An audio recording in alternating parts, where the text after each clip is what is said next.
Good morning সবাইকে। আজকে সকালটা একটু ব্যস্ততার মধ্যেই শুরু হচ্ছে, কারণ আজকে আমি যাব আমার দিদির বাড়িতে। তো দেখো, সকালবেলা উঠে আমি সবার আগে প্রথমে ঘরটার ঝাড়টা দিয়ে অন্নসোনার জামা কাপড়গুলো কেচে দিলাম, কারণ এগুলো নিয়ে যেতে হবে সেই জন্য। সকালে উঠে আমার এই কাজটাই সবার আগে করতে হয় সারাদিনে। তারপরে দেখো আমি রান্নাঘরে চলে আসলাম, তাড়াহুড়ো করে ডাল ভাত করে নিলাম শুধু।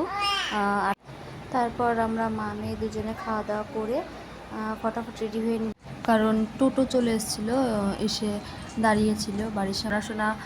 বেরিয়ে পড়লাম, আর মা আর ভাগ্নি ছিল রোডে দাঁড়িয়েছিল, ওরা ওখান থেকে উঠবে। তো আসার পর মা আর ভাগ্নির সাথে দেখা হয়ে গেল। তো চলে আসলাম দিদির বাড়িতে। তারপর বিকালবেলা রেস্ট করে সন্ধ্যেবেলা আমরা একটু রেডি হয়ে গেলাম ঠাকুর দেখতে যাওয়ার জন্য। আমার অন্নসোনাও রেডি ঠাকুর দেখতে যাওয়ার জন্য, যেহেতু এবার ওর প্রথম পুজো। সবাই রেডি হয়ে নিলাম, রেডি হয়ে বেরিয়ে পড়লাম টোটো করে ঠাকুর দেখতে যাওয়ার জন্য।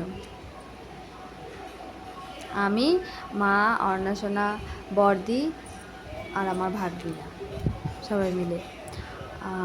বেশি ঠাকুর দেখা হয়নি, মাত্র দুটো ব্যান্ডেল দেখেই তারপর চলে আসলাম বাড়ি।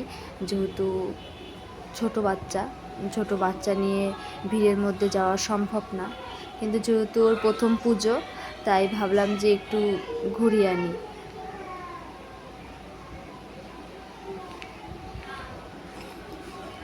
আর তোমরাই দেখো অন্নসোনা কীভাবে ঠাকুর দেখছে, ওর চোখে এক ফোঁটাও ঘুম নেই, ও খুব আনন্দ করে দেখছে জিনিসটা। তারপর খাওয়া দাওয়া করে আমরা চলে আসলাম বাড়ি। কেমন লাগলো ব্লগটা জানিও। টাটা।